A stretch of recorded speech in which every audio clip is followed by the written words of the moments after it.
Hello, hello, hello, everyone, and welcome back to Psychology Eats. So, what's eating you? Hello, everyone, and welcome back to the channel. I hope this video finds you in great mental health. I hope everything is going well for you. Well, I have a follow up to a video that I posted the other day regarding the caregiver who was caught graping a client in the back of a van. And he was caught by someone that was in the neighborhood. Not only in the neighborhood, but the homeowner was it was in the back of an alleyway where his back door was. And so you're going to hear in the clip him explain what happened and how he walked up on this scene. What I didn't know was that the driver, the van driver, the guy that assaulted this mentally challenged woman, she was not the only one in the van. This is how disgusting he is. He graped her in front of other clients who were most likely nonverbal and mentally challenged also, who couldn't speak out in what they were witnessing. And I'm pretty confident in saying that that is not the first time he's assaulted a client. She's probably not the only client that he has assaulted. And more victims were. And how are they even going to interview the other clients to even know if they were victimized? So, what I think this company has to do, and other companies, unfortunately, a lot of these companies and programs are nonprofit. They don't have a lot of money, but I think it's it might be they might need security cameras on their vans. Now I wanted to tell this story because I remember back in the day, if your first time watching my channel, I am a mental health professional, and I've been in the world of mental health for many, many years, probably 30 years now, professionally. And one of my first positions or jobs that I had when I came into the field was I worked in group homes. And over the years, I was direct care staff, meaning, I took clients to appointments.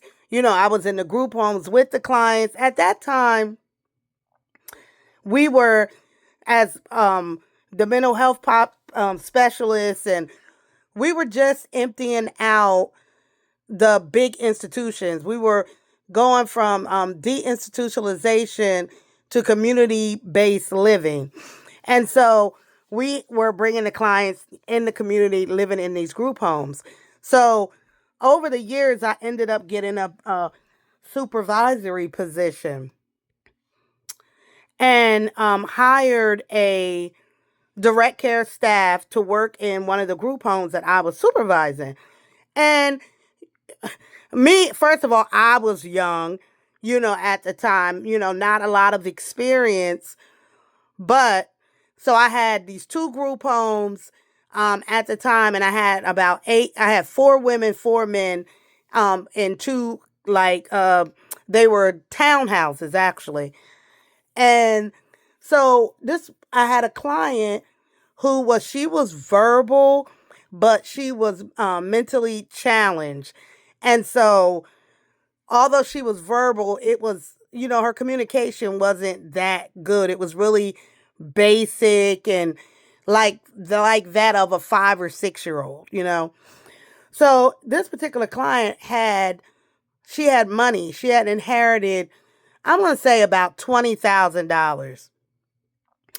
And if you know how the government works, she had this money, But of course, we had to help her spend it. She couldn't manage her money or anything like that. So, okay, so she had a bank account, and every month I would take her to the bank, and we would take money out, whatever she wanted. We would purchase it for her, whatever she needed. She really didn't need a lot because she lived in the group home. Everything was taken care of for her, but whatever she enjoyed, we would spend the money and get it for her. So anyway, once I hired a staff, but I had other staff, but I particularly gave this new staff the task of taking her to the bank, getting out $200, like that. So I noticed a little bit of a change in her behavior. Not anything drastic, just she didn't seem comfortable around him.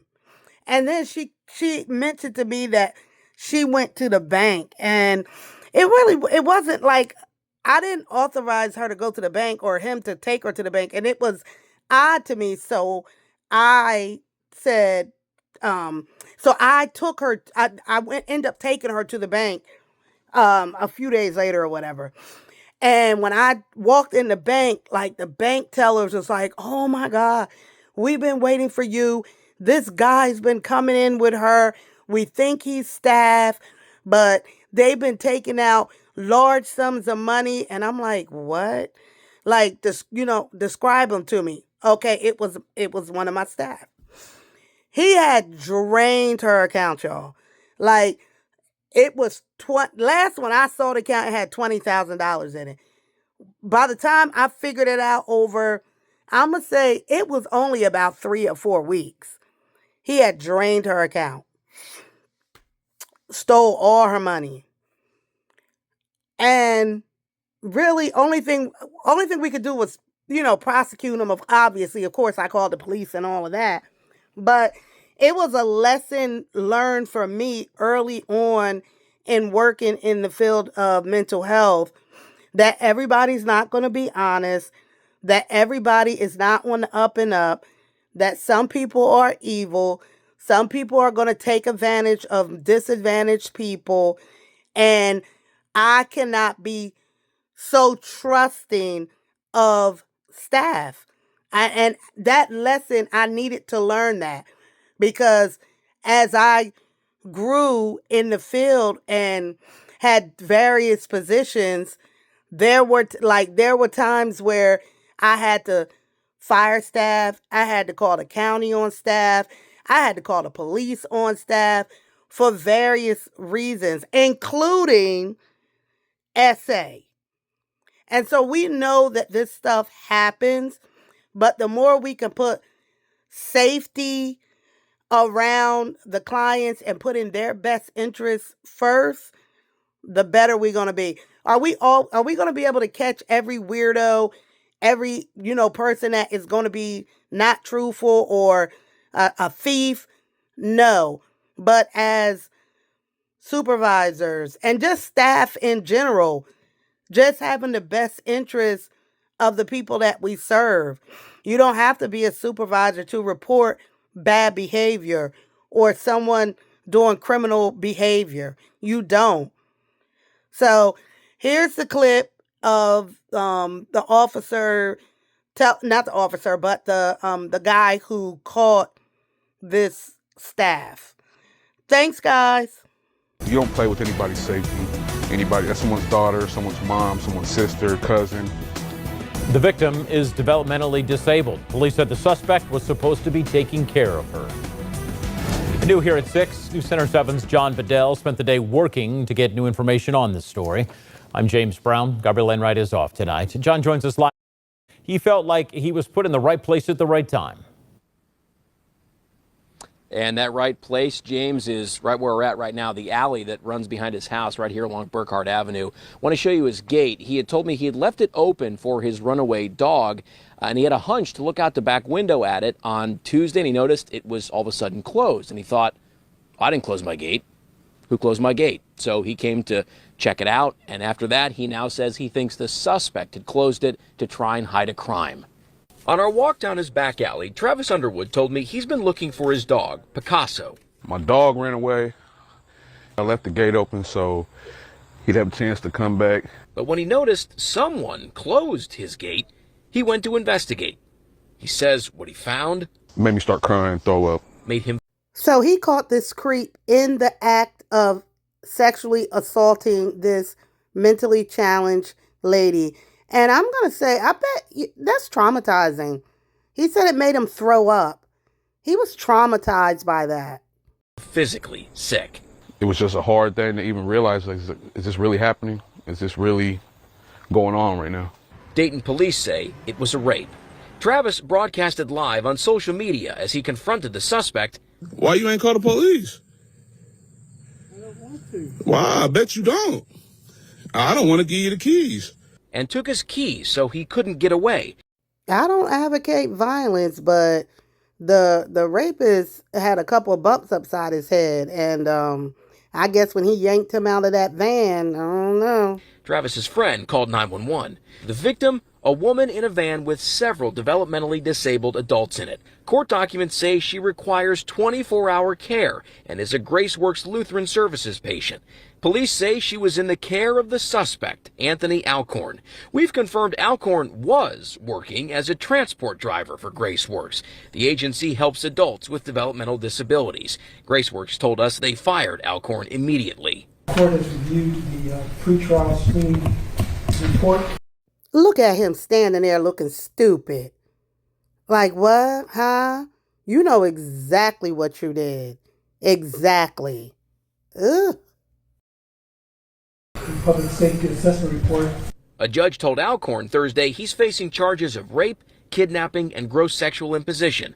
Travis's neighbors are praising him. I've been here 18 years now, and everybody says what a bad neighborhood, but I have good neighbors here. They watch out for each other. Travis says he was just doing the right thing. And she couldn't even protect herself. You got to look out for people that can't defend themselves. This man is a hero, and he deserves a key to the city.